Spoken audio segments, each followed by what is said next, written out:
महबूबा मुफ्ती ने आज एक बयान दिया है जिसमें उन्होंने कहा कि एनसी जो है जम्मू एंड कश्मीर को अपनी सल्तनत मानते हैं। इस हवाले से क्या कहेंगे आप? देखिए, इस हवाले से मेरा बिल्कुल साफ जवाब है। तो वो महबूबा जी के बयान को मैं एक हिसाब से तायद करता हूँ। बिल्कुल नेशनल कॉन्फ्रेंस ने इसको अपनी सल्तनत बनाया है। पहले शेख साहब थे, शेख साहब से बाद फारूक साहब थे, फारूक साहब के बाद उनके अब उमर साहब हैं। अब मुझे लगता है शायद चौथी पीढ़ी भी तैयार हो गई है, तो वो भी अब शायद इसमें है कि वो भी सियासत में आ चुके हैं। तो ये तो बिल्कुल ही है कि उन्होंने तो अपने आप को जागीरी बना के रखा है। ये ऐसा लग रहा है कि एक कोई बाग का टुकड़ा है, एक फादर से दादा से बाप को, फिर उसके पोते के पोतों को मिल रहा है। तो मुझे लगता है लोगों को फैसला करना चाहिए। अब काफ़ी हो गया, एक खानदान ने काफ़ी साल 70 साल इस पर राज किया, तो अब बाकियों को भी चांस देना चाहिए। नाज़रीन, आप सभी का खैर मुकदम है। इस वक्त हमारे साथ बात करने के लिए मौजूद है शेब नबील लॉन। शेब साहब, आपको हमारे चैनल में आपका खैर मुकदम है। बहुत बहुत शुक्रिया जी। शेब साहब, अगर बात करेंगे जिस तरीके से पार्लियामेंट इलेक्शन में आपने मतलब अपनी जीत दर्ज करवाई है रशीद इंजीनियर की, इसमें तो जब रशीद इंजीनियर की जीत आपने दर्ज किया, आपको लगता है कि यही लहर जो है दोबारा आपको असेंबली इंतखाबात में जितवाने के लिए ले जाएगी? देखिए, मुझे बड़ा अजीब लगता है, कुछ लोग, मैं किसी अपने दोस्त, वो भी सियासतदान है, उनका इंटरव्यू देख रहा था, वो बोल रहे थे ये एक लहर थी, ये जज्बाती वोट था, या उन लोगों ने सही फैसला नहीं किया। ठीक है, सबसे पहले तो ये उन लोगों के मैंडेट को वो गलत बोल रहे हैं। उनका ये बोलना है कि उन लोगों जो 5 लाख वोट हमें वोट किए हैं, उनके पास शायद सियासी शऊर नहीं है।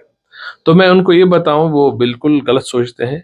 ऐसा नहीं है। जिन लोगों ने परसों वोट किया है वो आज भी वोट करेंगे, क्योंकि उनको सही और गलत की पहचान हो चुकी है। उनको पता है किस सियासतदान ने इस रियासत के साथ कौन कौन सा इस्तेमाल किस किस वक्त किया है। तो शेब साहब, आप इसको क्या नहीं मानते हैं कि ये जज्बाती लोग वोट थे? नहीं, जज्बाती वोट नहीं था ये। जज्बाती इन द सेंस कि वहां पे उस वक्त एक मोमेंटम क्रिएट जरूर हुआ, मगर लोगों ने दिमाग से वोट डाला। उनको लगा कि सही क्या है, गलत क्या है। यहाँ उनके पास 3 चॉइसें थी। वहां पे उमर साहब भी थे, वहां सजाद साहब थे, इंजीनियर साहब थे। उनने अपना फैसला सोच समझ के ही किया। और अगर इंजीनियर साहब को नहीं वोट पड़ता, वो मिसाल उमर साहब को पड़ता, तो ये फिर बोलना कि वो जज्बाती वोट है या सजाद साहब को पड़ा वो वोट जज्बाती है, जज्बाती कुछ नहीं होता है।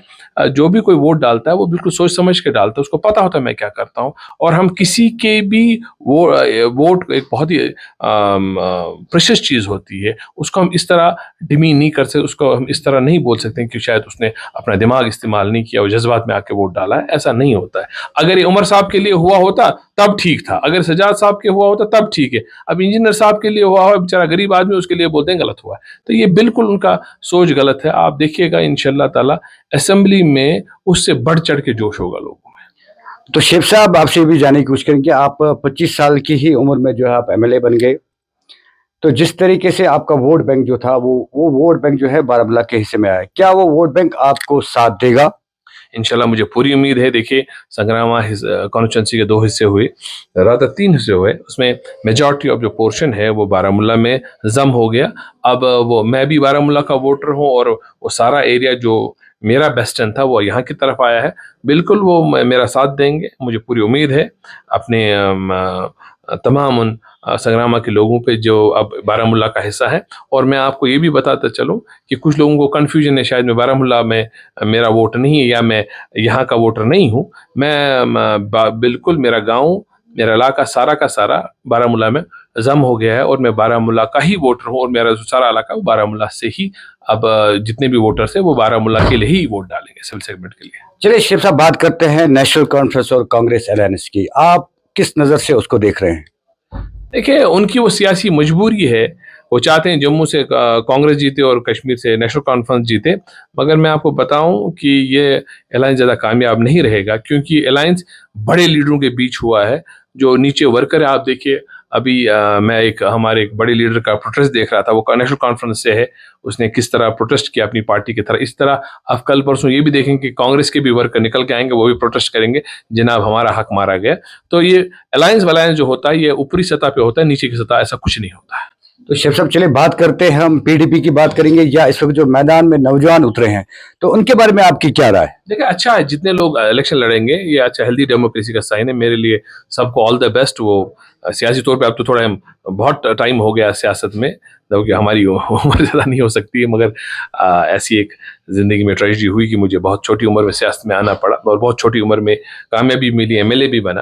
तो बट ये है कि मैं सभी नौजवान जो साथी आज इलेक्शन लड़ रहे हैं उनको मैं अपनी तरफ से मुबारकबाद देता हूँ कि वो हेल्दी कंपटीशन में आए। मगर एक चीज़ का ख्याल रखें कि देखिए 4 तारीख को एमएलए बन चुका होगा, 1 तारीख को पोलिंग हो जाएगी, उसके बाद ये सारा मोमेंटम एकदम से डाई डाउन होता है। मैं उनको एक ही चीज़ बोलूँगा, सिर्फ मर्यादा का ख्याल रखें, अगर बोलें तो किसी के पर्सनल ना बोलें, अटैक्स ना करें, गलत शब्द इस्तेमाल ना करें, अनपार्लियामेंट्री लैंग्वेज ना बोले, इतनी मेरी उनसे दरख्वास्त रहेगी। बाकी आप देखेंगे 4 तारीख के बाद सब बाई बाई होंगे, जिसको जीतना होगा उसको लोग जिता देंगे। चलिए शिव साहब, बात करते हैं स्टेटहुड की। जिस तरह से स्टेटहुड का मुतालबा पहले से भी आप कर रहे थे, क्या जब आपकी जीत होगी उसके बाद भी आप स्टेटहुड को किस तरीके से आप मतलब बहाल करने की कोशिश करेंगे?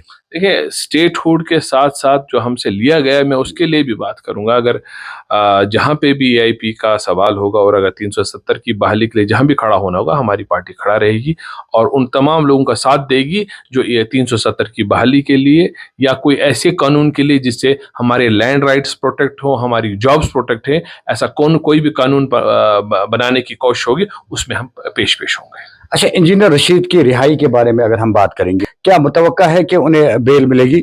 हमें पूरी उम्मीद है 4 तारीख को उनके हक में वर्डिक्ट आएगा और आप देखेंगे जब वो वापस आएंगे, अपनी रियासत में एंटर होंगे, तो जो लहर, जो सुनामी आएगी वो हिस्टोरिकल होगी। तो एआईपी के जो कैंडिडेट्स हैं, अगर हम टोटल कैंडिडेट्स की बात करेंगे कि जम्मू कश्मीर में आप लोगों ने कहाँ कहाँ पे कैंडिडेट्स रहे, कितने उम्मीदवार जो है एआईपी के जो है मैदान में? देखिए, क्योंकि इंजीनियर साहब भी पाबंद सलाह बंद है, तो मुझे अभी तो सिर्फ हमारे पास साउथ कश्मीर के कैंडिडेट्स डिक्लेयर हुए।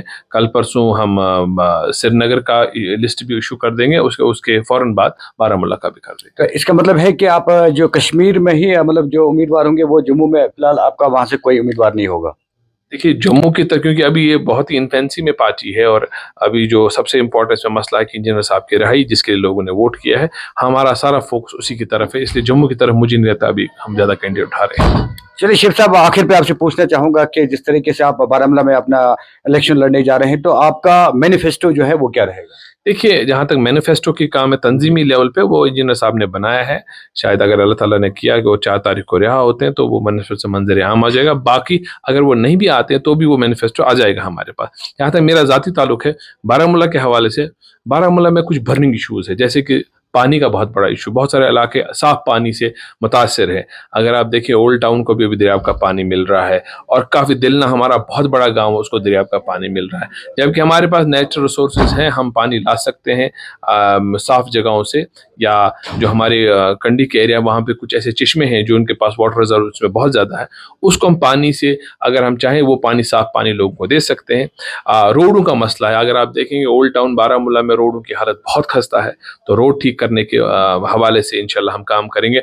और हमारी सबसे बड़ा इंस्टीट्यूशन जो हमारे बारामूला के असेंबली सेगमेंट में वो मेडिकल कॉलेज का है, उसकी हालत बहुत खस्ता है और मेरा फोकस, अगर मैं एमएलए बनता तो मेरा फोकस उसकी तरफ भी रहेगा कि उसको हम one of the best institution जो हमारे स्टेट की है वो बनाए।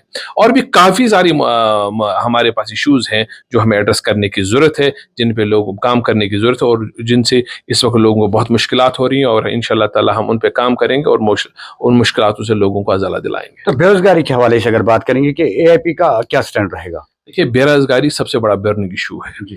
उसके लिए मेरा जो ज़ाती ये टेक है वो ये है कि हमें टूरिज़्म सेक्टर को बूस्ट देना चाहिए, हमें छोटी छोटी सनतों को बूस्ट देना चाहिए। मैं आपको एक चीज़ बता दूं, पॉलीथीन, ये टूरिस्ट स्टेट है, अगर हम यहाँ पॉलीथीन बैन कर दें, कंप्लीट बैन कर दें, और हम उसी का कॉन्ट्रैक्ट यहाँ लोकल लोगों को दे दें जो उसके लिए जूट की ये बैग्स बना दें, और ये पॉलीथीन जहाँ जहाँ इस्तेमाल हो रहा है उसकी जगह हम रिप्लेसमेंट बनाएं, मगर उसमें ये भी कंडीशन राइडर लगना चाहिए कि वो जो बने वो यहीं के हमारे लोकल लड़के बनाए, लड़कियां बनाए, उससे भी जॉब हमारे पास इंक्रीज हो सकते हैं।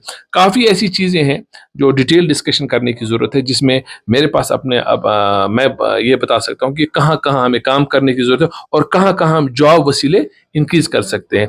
हमारे पास यहाँ पे एक बहुत बड़ा सेक्टर है जो सैंड का है, और बजरी निकलती है, रेत निकलती है, उस पे लड़कों को बहुत तंग किया जा रहा है, उसको ईज आउट करने की जरूरत है। वो रॉयल्टी भर के भी बेचारों को तंग किया, उनकी गाड़ियां सीज की जा रही, वो बहुत बड़ा रेवेन्यू का एक सोर्स है, उसको ईज आउट करने की जरूरत है। वो ज्वेलरी एंड माइनिंग डिपार्टमेंट से बात करने की जरूरत है कि इनको आप तंग ना करें, जो इनका नॉर्मल जो फी है वो ले, और ये अपना रोजगार उससे कमाएंगे।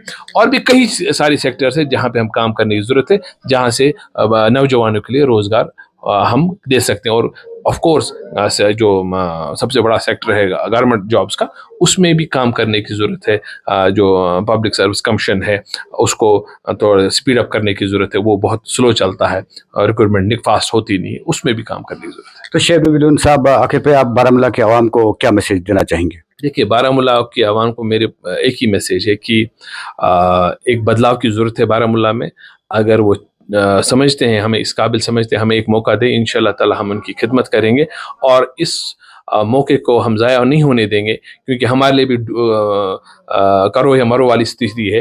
क्योंकि उसके मतलब 5 साल कोई बड़ा टाइम नहीं होता है, 5 साल बाद फिर हमें लोगों के पास खड़ा होना चाहिए। अगर हमें वो मौका देते हैं तो इंशाल्लाह ताला दूसरी बार हमें जाने की जरूरत नहीं पड़ेगी, लोग खुद बोलेंगे हम आपकी काम को वोट डाल रहे हैं। बहुत बहुत शुक्रिया नाज़रीन। ये थे हमारे साथ शेख नबील जो कि अवामी इत्तेहाद पार्टी के कैंडिडेट है, बारामूला से उठे हैं। इनका बहुत बहुत शुक्रिया, इन्होंने अपना कीमती वक्त निकाल कर हमें मौका दिया, हमसे बात करी। बहुत बहुत शुक्रिया। बहुत बहुत शुक्रिया।